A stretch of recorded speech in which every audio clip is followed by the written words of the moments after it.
ये youth publication book का solution है, वीडियो नंबर 2 है, जिसमें प्रश्नों की संख्या 23,950 है। ठीक है, रेशियो चैप्टर का एक वीडियो पहले बना चुके हैं, ये वीडियो नंबर 2 है। ठीक है, तो 1 से 20 तक वीडियो नंबर 1 है, जाके प्लेलिस्ट में आप देख सकते हो। ठीक है, चलिए प्रश्न देखते हैं 21। देखिए दिया हुआ है आपका देखिए दिया हुआ है आपका 2p बराबर 3q बराबर 4r बराबर 5s। आपसे प्रश्न है p अनुपात q अनुपात r अनुपात s का मान कितना होगा। तरीका तो 2 है। सबसे बेस्ट तरीका हीट एंड ट्रायल का होता है, आप हीट एंड ट्रायल से भी इसको बना सकते हैं बहुत आसान से। बस आप इतना देख लीजिए, बस 2p बराबर 3q का मान कितना होगा, इसका अनुपात निकालना। p अनुपात q बराबर कितना होगा, 3 अनुपात 2। बस 3 अनुपात 2 जिसमें रहेगा आंसर हो जाएगा आपका। क्या 3 अनुपात 2 है? हाँ है। 3 अनुपात 2 है इस दोनों में? नहीं है। 3 अनुपात 2 है? नहीं। 3 अनुपात 2 है? हाँ है। तो हमारा 2 ऑप्शन हो सकता है। अब 2 ऑप्शन से तो नहीं होगा, ए होगा चाहे डी होगा, कौन आंसर होगा, चलिए देखते हैं। उसी तरह से हम निकाल सकते हैं q अनुपात r। अच्छा, q अनुपात r का मान कितना होगा, 4/3। 4/3 यानी कितना, 4 अनुपात 3। तो 4 अनुपात 3 किस में है, चलिए देखिए यहाँ पे है 4 अनुपात 3, यहाँ पे 4 अनुपात नहीं, सॉरी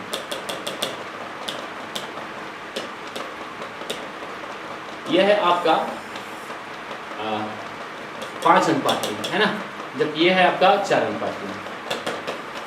ऑप्शन डी आपका सही आंसर होगा। एक तरीका तो आपका ये है। दूसरा तरीका p अनुपात q अनुपात r अनुपात s निकालने का। p का निकालना है तो p को बंद कर लो और बाकी को गुना करो। 5 का 20, 20 × 60। ठीक है, q का निकालना है, q को बंद करो। 5 का 20, 20 × 40। r को निकालना है, r को बंद करो। 5 × 15, 15 × 30। और s का निकालना है तो s को बंद करो, बाकी को गुना करो।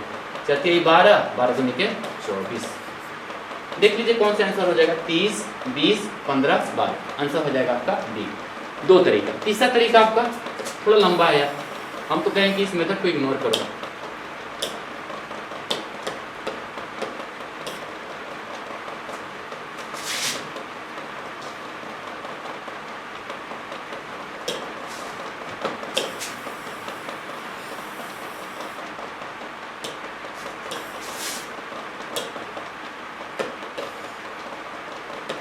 देखिए 2p बराबर है 3q, तो p और q का अनुपात कितना हो जाएगा, 3 अनुपात 2।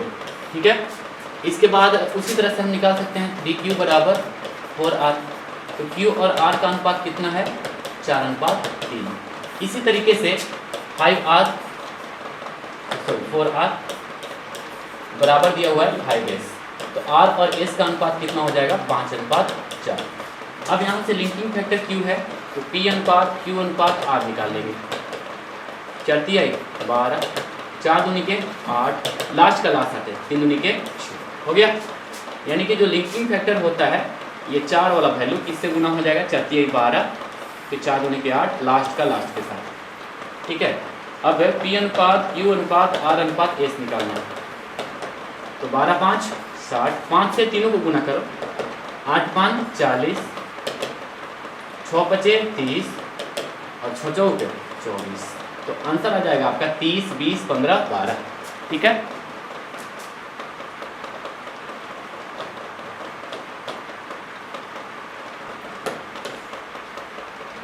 दिया हुआ है कक्षा में बॉय और गर्ल की संख्या का अनुपात कितना, 2 यूनिट और 5 यूनिट।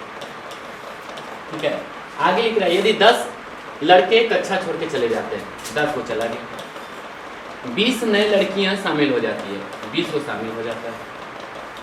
तो बॉयज में 10 को कम हो गया, गर्ल में 20 को शामिल हो गया। अब अनुपात कितना हो जाता है, 4/25 हो जाता है।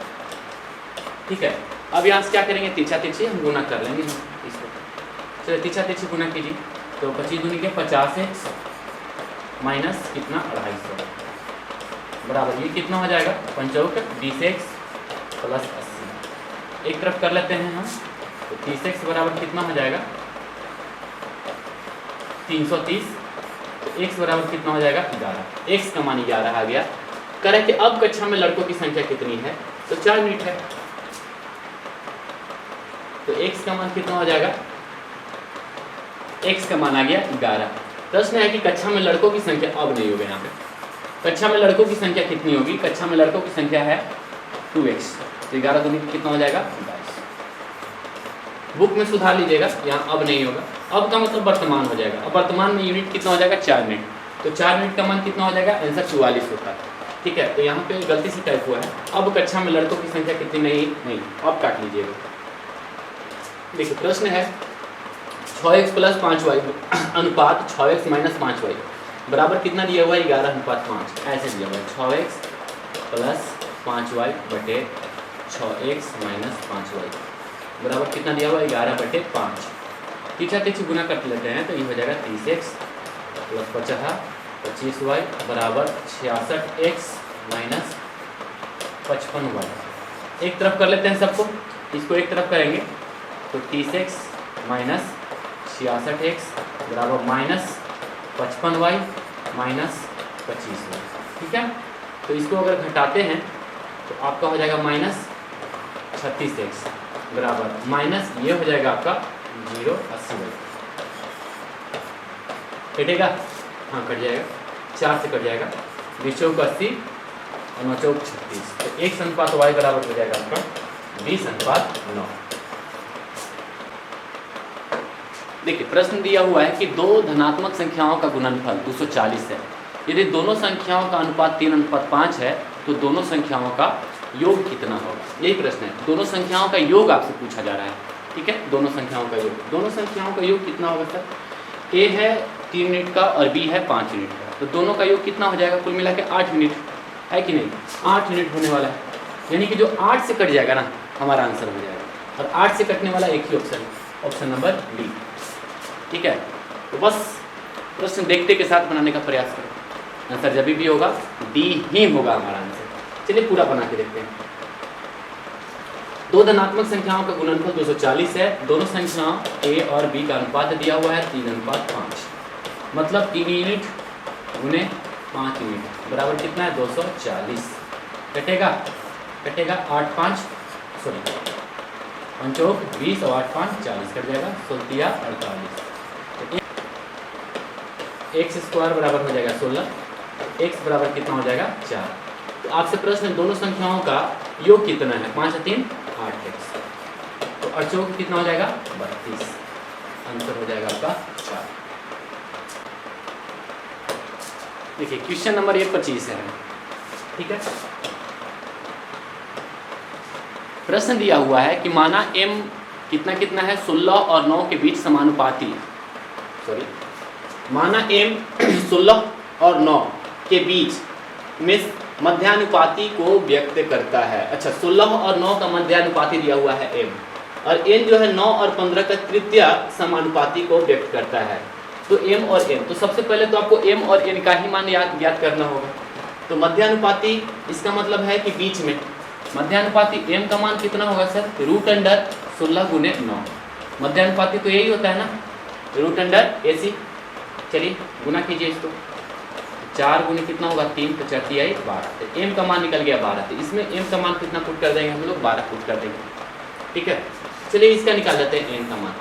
n क्या है? 9 और 15 का तृतीय समानुपाती को व्यक्त करता है। 9 और 15 का तृतीय समानुपाती, तृतीय समानुपाती को कितना से सूचित करेंगे? x से, तो 9/15 बराबर कितना हो जाएगा? 15/x।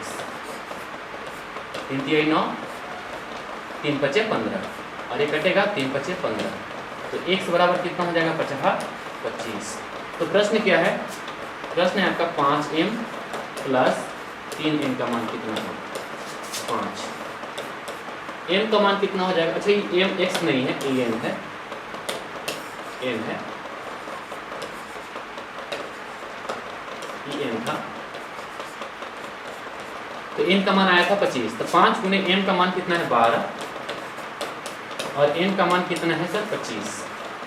तो 12 5 60 प्लस 25 या 75, तो हमारा आंसर हो जाएगा 135 सी।